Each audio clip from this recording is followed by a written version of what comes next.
Jemaat yang dikasihi Tuhan, mari kita mempersiapkan diri kita di dalam perenungan firman Tuhan. Mari kita bersatu dalam doa. Tuhan Yesus Kristus, Sang Firman yang hidup, kami mengucap syukur telah diberikan waktu untuk merenungkan firman-Mu. Berikan kekuatan kepada kami melalui Roh Kudus untuk dapat mengerti, terlebih lagi melakukan di dalam keseharian kami. Inilah doa kami, hanya dalam nama-Mu, Tuhan Yesus Kristus, kami telah berdoa. Amin. Pembacaan firman Tuhan pada hari ini diambil dari Injil Lukas 24 ayat 13 sampai dengan ayatnya yang ke-35.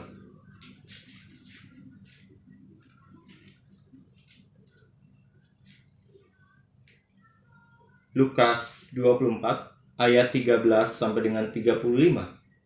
Yesus menampakkan diri di jalan ke Emmaus.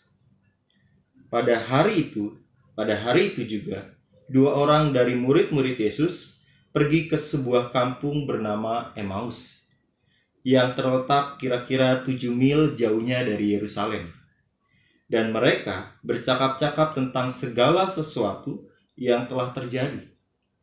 Ketika mereka sedang bercakap-cakap dan bertukar pikiran, datanglah Yesus sendiri mendekati mereka, lalu berjalan bersama-sama dengan mereka.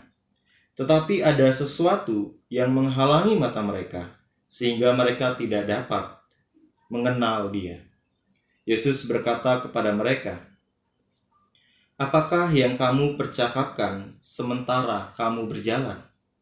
Maka berhentilah mereka dengan muka muram.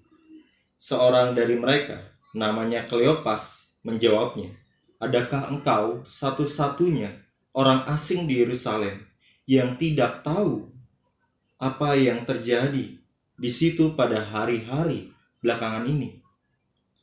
Katanya kepada mereka, "Apakah itu?" Jawab mereka, "Apa yang terjadi dengan Yesus orang Nazaret? Dia adalah seorang nabi yang berkuasa dalam pekerjaan dan perkataan di hadapan Allah dan di depan seluruh bangsa kami. Tetapi imam-imam, kepala, dan pemimpin-pemimpin kami telah menyerahkan Dia untuk dihukum mati, dan mereka telah menyalibkannya.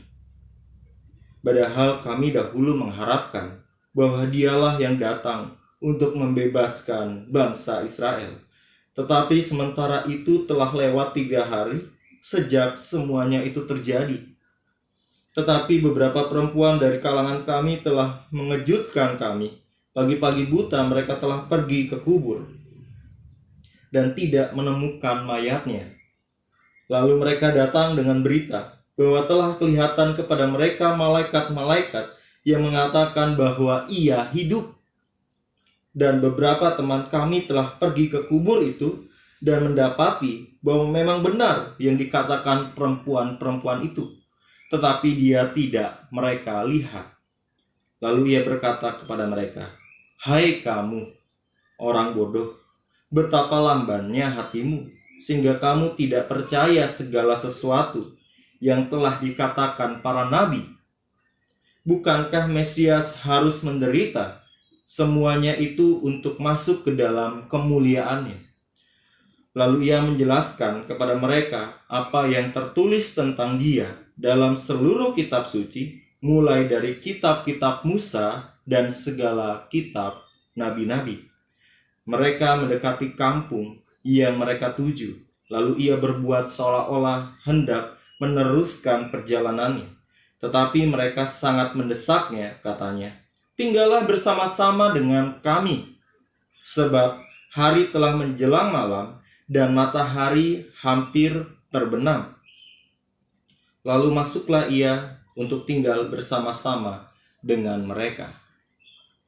Waktu Ia duduk makan dengan mereka, Ia mengambil roti, mengucap berkat, lalu memecah-mecahkannya dan memberikannya kepada mereka. Ketika itu terbukalah mata mereka, dan mereka pun mengenal Dia. Tetapi Ia lenyap dari tengah-tengah mereka. Kata mereka seorang kepada yang lain, "Bukankah hati kita berkobar-kobar ketika Ia berbicara dengan kita di tengah jalan, dan ketika Ia menerangkan kitab suci kepada kita. Lalu bangunlah mereka dan terus kembali ke Yerusalem. Di situ mereka mendapati ke-11 murid itu. Mereka sedang berkumpul bersama-sama dengan teman-teman mereka. Kata mereka itu, sesungguhnya Tuhan telah bangkit dan telah menampakkan diri kepada Simon. Lalu kedua orang itu pun menceritakan apa yang terjadi di tengah jalan dan bagaimana mereka mengenal Ia pada waktu Ia memecah-mecahkan roti. Demikianlah Injil Tuhan Yesus Kristus. Berbahagialah diri kita yang melakukan di dalam keseharian kita. Demikianlah sabda Tuhan. Shalom. Kiranya damai sejahtera ada bersama dengan kita di tengah-tengah kehidupan kita. Jemaat yang dikasihi Tuhan, dalam perjalanan iman yang kita punyai, kita mencoba untuk bertumbuh di dalam iman kepada Tuhan Yesus Kristus. Pada umumnya diri kita mencoba untuk bertumbuh dalam iman dengan melakukan berbagai cara. Adapun cara yang kita lakukan seperti membaca firman Tuhan, berdoa, dan juga hadir dalam ruang-ruang persekutuan. Tentu hal-hal ini baik untuk kita lakukan di dalam kehidupan keseharian kita agar iman kita senantiasa bertumbuh. Bila mengibaratkan iman dengan membuat sebuah kue, ternyata pertumbuhan iman merupakan sebuah seni bagaimana diri kita mempadu-padankan bahan ukuran dan juga teknik agar sebuah kue tercipta dengan sempurna. Mari kita lihat bahwa membaca firman, berdoa, dan juga hadir dalam ruang-ruang persekutuan merupakan bahan-bahan dalam pertumbuhan iman. Tetapi tunggu dulu, ternyata bahan yang dibutuhkan bukan hanya itu saja. Ada bahan lain seperti bercakap dengan agama lain dalam arti berdialog. Lalu juga kita bisa mengasah kepekaan untuk mendengar sebuah kisah pribadi orang lain untuk membangun tentunya. Dan juga kecakapan untuk mencari informasi ketika mendengar atau menonton sebuah berita, dan bahan-bahan lainnya yang bisa kita temukan dalam keseharian hidup kita. Pada titik ini, kita bisa melihat bahwa pertumbuhan iman merupakan sebuah perjalanan yang membutuhkan banyak hal untuk terus bertumbuh. Tindakan-tindakan ini pun akan nyata ketika kita melakukannya di dalam keseharian kita. Bukan hanya di omongan saja, tetapi juga di perbuatan kita. Tuhan Yesus bersama dengan dua orang muridnya, terjadi percakapan yang sangat intens di antara mereka. Saat Kristus hadir di tengah-tengah mereka, Tuhan memberikan ruang yang sangat luas kepada para murid untuk menceritakan kegundahan, kegalauan yang mereka punyai pada saat itu. Pada momen ini, kita bisa melihat bahwa Kristus menjadi seorang pendengar yang sangat baik. Dengan penuh perhatian, ia mendengar kisah dari para murid. Dan bukankah ia pun ingin mendengar kisah yang kita punyai? Sudahkah kita berbagi kisah kita dengan jemaat yang dikasihi Tuhan? Dalam perjalanan ini terjadi sebuah pembelajaran berharga yang Kristus berikan kepada para murid, yang menjabarkan pengertian yang sangat benar tentunya tentang maksud kehadiran Mesias. Nyatanya diri kita pun terkadang sama seperti para murid yang mempunyai pemahaman yang keliru tentang Allah, tentang Kristus. Kita sudah merasa bahwa pembelajaran iman hanya urusan pendeta atau para penatua, pejabat gereja. Asal sudah lulus katekisasi pun itu sudah kita rasa sudah cukup belajarnya. Nyatanya pertumbuhan iman merupakan proses pembelajaran yang tidak berhenti, pembelajaran yang terus-menerus sampai akhir dari kehidupan ini. Hal yang hebat dari kedua murid ini adalah rasa lapar, tentunya tanda kutip, mereka akan kebenaran firman Tuhan, sehingga mereka mengundang Kristus untuk tinggal bersama mereka, untuk masih terus melanjutkan pembelajaran akan firman Tuhan.